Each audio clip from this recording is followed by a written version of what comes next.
सुरेश के दो बेटे थे, भीरू और धीरू। वो अपनी आखिरी वक्त में अपने बिस्तर पर था और उसके दोनों बेटे उसके पास आंखों में आंसू लिए बैठे थे।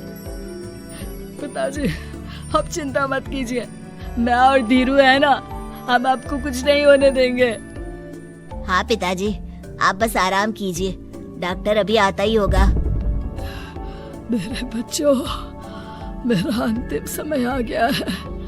तुम दोनों मेरी बात ध्यान से सुनो। मैंने वकील से कहकर अपनी जायदाद तुम दोनों में आधी आधी बांट दी है। मेरे जाने के बाद तुम दोनों मिलकर रहना, एक दूसरे के सुख दुख में साथ देना। तुम्हारी माँ की भी यही इच्छा थी। जी पिताजी, आप जैसा कहेंगे हम वैसा ही करेंगे। जी पिताजी, आप जैसा कहेंगे हम वैसा ही करेंगे। और सुरेश उन्हें छोड़कर चला जाता है। अरे धीरू भाई, मैं तुझसे कहना चाहता था कि मुझे व्यापार बढ़ाने के लिए कुछ रुपयों की जरूरत है। अब पिताजी के जाने के बाद हम दोनों ही एक दूसरे का सहारा है। पिता के जाने के कुछ दिनों के बाद दोनों भाइयों की जिंदगी धीरे धीरे सामान्य हो जाती है। दोनों भाई अब अपना अपना व्यापार संभाल लेते हैं। दोनों एक ही घर में तो रहते हैं, लेकिन अब उनके रिश्ते में पहले जैसी बात नहीं रहती। भीरू शुरू से ही लालची था, इसलिए सुरेश ने पहले ही उन दोनों में प्रॉपर्टी का हिस्सा बांटकर लड़ाई की गुंजाइश खत्म कर दी थी। लेकिन पिताजी के जाने के बाद भीरू का लालच बढ़ने लगा। हाँ हाँ भैया, आप बताइए कि मैं आपकी किस तरह से मदद कर सकता हूँ। मुझसे जो बन पड़ेगा मैं करूँगा। अच्छा तो भाई, तू ना मुझे अपनी गाय दे दे। वैसे भी तू पढ़ा लिखा मॉडर्न लड़का है, भला तू गाय का करेगा क्या? लेकिन इससे मेरी ना बहुत मदद हो जाएगी। ठीक है भैया, आखिर भाई ही तो भाई के काम आता है। आप ले लीजिए मेरी गाय और उसे बेचकर आप उन रुपयों को अपने व्यापार में लगा लेना।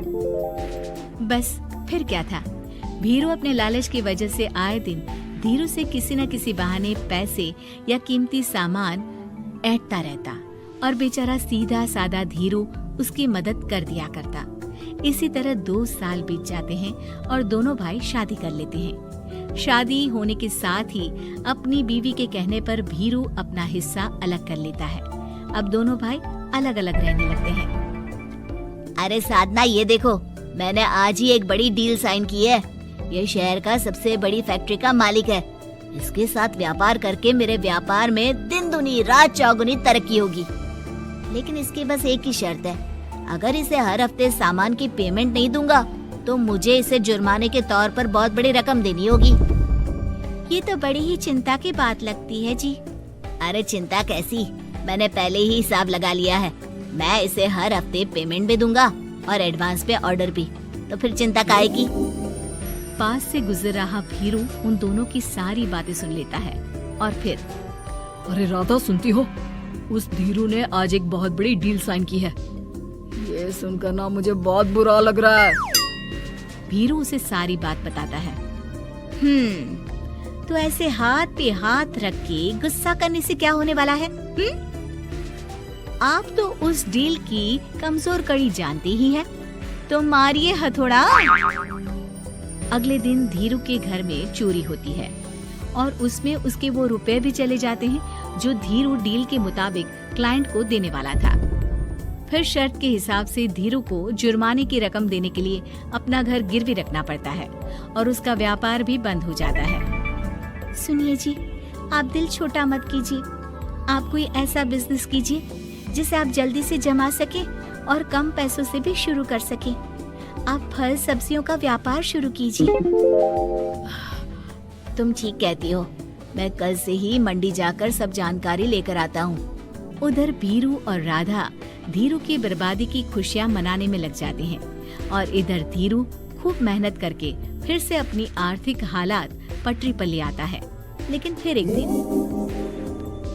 अजी सुनती हो, तुम यहाँ पर उसके बर्बाद होने की गलतफहमी में खुश हुए जा रहे थे और तुम्हारे भाई का फल सब्जियों का व्यापार बड़ा अच्छा चल निकला है। मैं अभी बाजार में उसकी दुकान देख कर आ रही हूँ। अरे भीड़ लगी हुई थी वहाँ तो। तो फिर जल्दी से अपने खुराफाती दिमाग से कोई आइडिया निकालो इस मुसीबत का। आइडिया तो बहुत अच्छा है मेरे दिमाग में। अपने भाई से कह के इसके गोदाम में चूहे डलवा दूंगी, फिर देखना नजारा। राधा की चालाकी से धीरू का ये काम भी ठप हो जाता है। अब धीरू और उसकी पत्नी के लिए उधार पर जीने के अलावा कुछ नहीं बचा था। बेचारा ईमानदार धीरू अपने भाई भाभी की चालाकी की वजह से बहुत बुरे दिन काट रहा था। मैं तो बिल्कुल बर्बाद हो गया साधना। पिताजी का दिया हुआ अच्छा खासा बिजनेस संभाल रहा था, लेकिन मेरी किस्मत ने मुझे यहाँ लाकर खड़ा कर दिया। अब तो खाने के भी लाले पड़ रहे हैं। कोई नौकरी भी इतनी आसानी से नहीं मिल रही। मुझे माफ कर दो, मेरे साथ रहकर तुम्हें भी ये दिन देखने पड़ रहे हैं।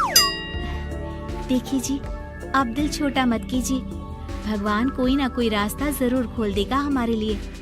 और मेरे दिमाग में तो एक अच्छा आइडिया आ भी गया। मैं बचपन से ही अपनी दादी, नानी और माँ को एक खास तरह का अचार बनाती देखती आई हूँ। वो अचार जितना टेस्टी होता है उतना ही उसे बनाना मुश्किल भी। लेकिन एक बार बन जाने पर वो जल्दी खराब भी नहीं होता जी।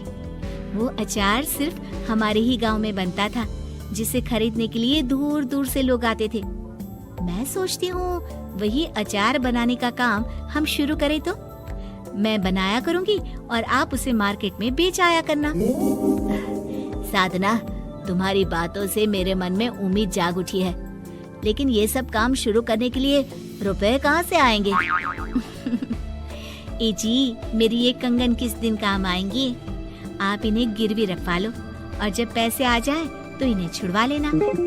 साधना बाजार जाकर अचार बनाने का सामान लेकर आती है। फिर घर आकर सारे खिड़की दरवाजे बंद करके अचार बनाती है और धीरू उस अचार को पैक करने में साधना की मदद करता है और अगले दिन बाजार में बेच भी आता है। शुरू में सिर्फ 10 बोतल अचार ही बन पाता है, लेकिन उसे बेचकर हुए मुनाफे से अचार की बोतलें 10 से 50 और फिर 1000 और 10,000 हो जाती है। अब धीरू को अपने काम में मदद के लिए कुछ लोगों को भी काम पे रखना पड़ता है, लेकिन अचार अब भी साधना ही बनाती है और अपनी रेसिपी का सीक्रेट बनाए रखती है। अब देखते ही देखते धीरू साधना ब्रांड अचार आसपास के कई शहरों में मशहूर हो जाता है और धीरू के दिन एक बार फिर बदलते हैं। धीरू के पास अब भीरू से दुगना बड़ा घर, गाड़ी, धन, अचार की कई फैक्ट्रीज और नौकर चाकर होते हैं। धीरू की इतनी तरक्की देखकर भीरू और राधा बुरी तरह से जल भुन जाते हैं, लेकिन अब उनके खिलाफ उनकी कोई चाल कामयाब नहीं होती। सुनिए जी, मैं ना कहती थी कि आप हिम्मत रखिए, एक दिन भगवान हमारे रास्ते जरूर खोल देगा। और देखिए जी, आज हम कहां से कहां आ गए। ये सब तुम्हारे फौलाद जैसे मजबूत मन की वजह से हो पाया है साधना, वरना एक समय मैं तो हिम्मत ही हार चुका था। तुमने न सिर्फ मेरा हौसला बढ़ाया बल्कि बिजनेस में मेरा साथ भी दिया। जहाँ एक तरफ धीरू और साधना अपनी मेहनत और हौसले से बहुत तरक्की कर चुके थे, वहीं दूसरी तरफ धीरू और राधा के लालच और धोखेबाजी की वजह से वो इनकम टैक्स वालों की नजरों में आ चुके थे।